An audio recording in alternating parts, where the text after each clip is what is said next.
Frères et sœurs, aujourd'hui avec l'aide d'Allah Tabaraka wa Ta'ala, on a rendez-vous avec un thème très important.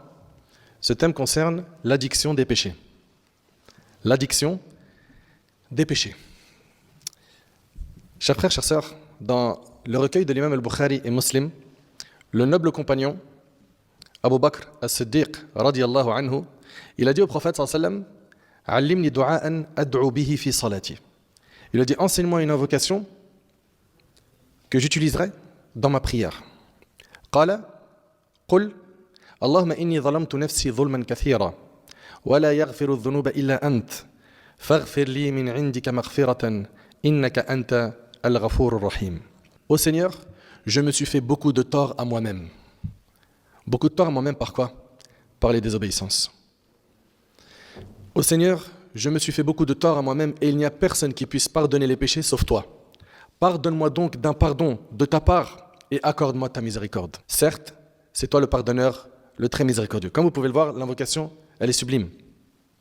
Et comme vous le savez, le prophète sallallahu alayhi wa sallam a dit, tous les fils d'Adam commettent des péchés. Et il a dit, et les meilleurs pécheurs sont ceux qui se repentent beaucoup. Et c'est rapporté par l'imam al-Tirmidhi. La question qu'on doit se poser, c'est, où en sommes-nous avec les péchés? Est-ce qu'on a sombré dans l'addiction des péchés au point de nous y habituer et de les commettre sans même éprouver de regret ni chercher à nous repentir? Et ça, c'est vraiment la pire des choses. C'est que tu en arrives à un stade où tu fais les péchés, tu les répètes et il n'y a aucun regret, aucune envie de repentir qui naît dans ton cœur. C'est terrible. C'est terrible.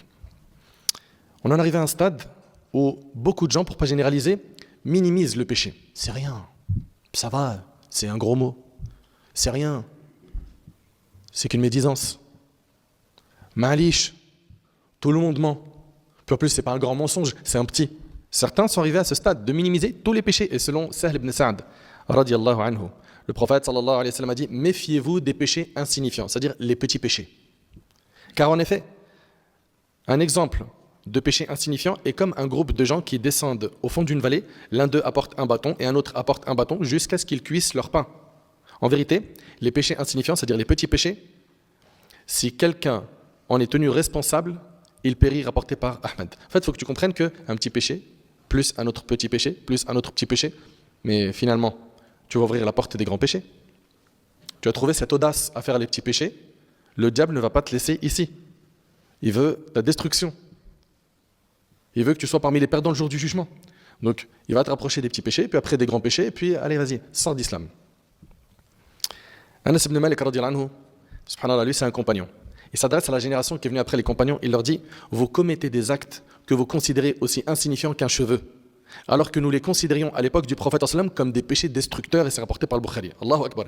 Il parle à la génération qui est venue après celle des compagnons.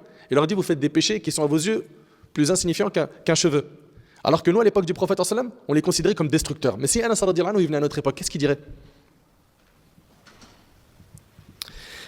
Et sachez une chose, c'est que l'addiction au péché a de multiples effets néfastes, parmi lesquels, et je veux que vous enregistrez bien ce qui va être dit, car on va citer énormément de